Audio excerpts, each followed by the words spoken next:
Marwadi university మంచి భవిష్యత్తు కోసం తెలుగు విద్యార్థులు ఇష్టపడే యూనివర్సిటీ. కాల్ 9059052378 9059052379.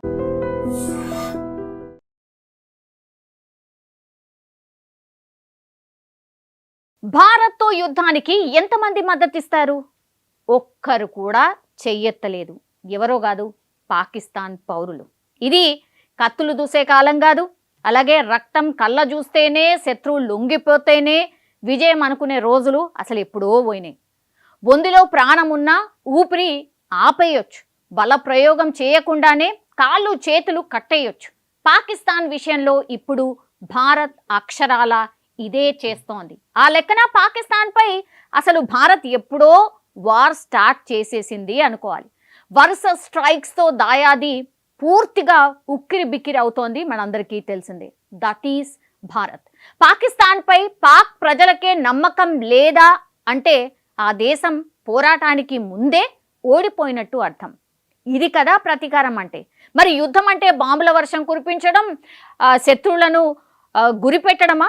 విమానాలు శత్రుదేశంపైకి దూసుకు వెళ్తేనే సమరం చేసినట్ట, క్షిపణులు ఎక్కువ పెడితేనే సమరభేరి మోగినట్ట? అస్సలు కాదు. ఎందుకంటే ఇది కత్తులు దూసే కాలం కాదు, విల్లమ్ములు సంధించే యుద్ధాలు కావు.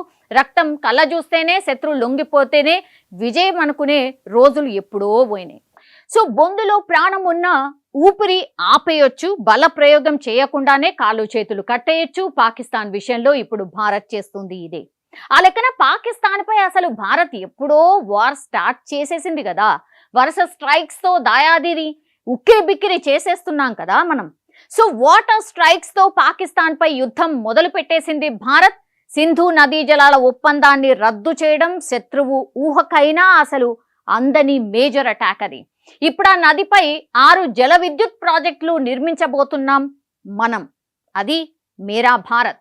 సింధు ఒప్పందం ప్రకారం ఏ నిర్మాణం చేపట్టాలన్నా కూడా 6 నెలల ముందు పాకిస్తాన్కు సమాచారం ఇవ్వాలి. కానీ అసలు ఒప్పందమే రద్దయిపోయింది కదా.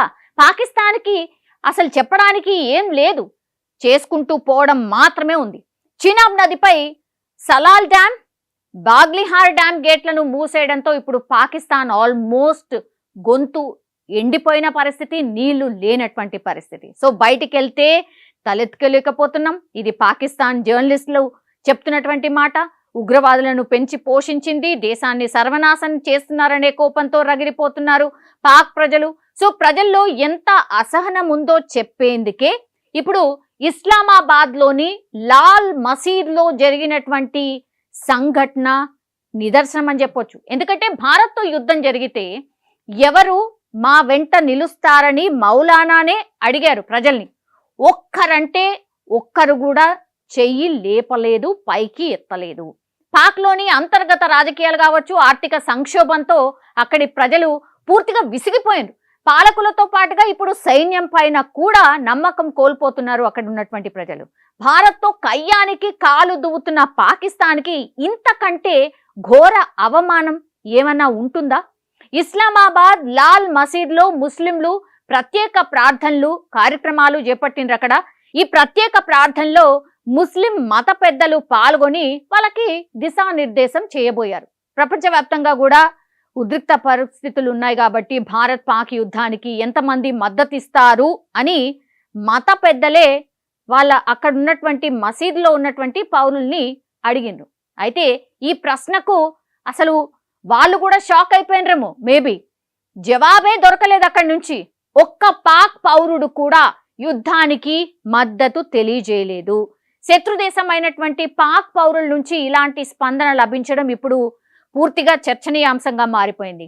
పాక్ సహా ముస్లిం దేశాల్లో ముస్లింలను ఊచకోతకొస్తున్నారు. కానీ భారత్లో అలాంటి పరిస్థితులు లేవని ముస్లిం మత పెద్దలు అభిప్రాయం కూడా పడుతున్నారు. సో కాశ్మీర్ అందాలను ఆస్వాదిద్దామని సరదాగా వెళ్ళినటువంటి మన పౌరులు విగత జీవులుగా తిరిగి రావడం దేశంలో తీవ్ర పరిణామాలకు దారి తీసింది. ఈ క్రమంలోనే పాక్ కవ్వింపు చర్యలకు కూడా పాల్పడుతోంది. భారత్ ఆర్మీ పనితీరును చూస్తే రేపు యుద్ధం వస్తే ధీటుగా జవాబిస్తుందనే మాటలు అంతటా వినిపిస్తున్నాయి. ఇదే క్రమంలో ఇప్పుడు ఇస్లామాబాద్ లాల్ మసీద్లో పాక్ పౌరులు యుద్ధం పట్ల చూపించినటువంటి విముఖత ఒక రకంగా స్పష్టం చేస్తోంది. అసలు ఏ మాత్రం కూడా వాళ్ళు యుద్ధం కోరుకోవట్లేదు. పోను పోను ఏం జరుగుతుందనే టెన్షన్ ఇప్పుడు ప్రస్తుతం పాకిస్తానీల్లో కనిపిస్తోంది. నిజంగా ప్రస్తుతం ఉన్నటువంటి సమాజం దేనికి ప్రయారిటీ ఇస్తుంది?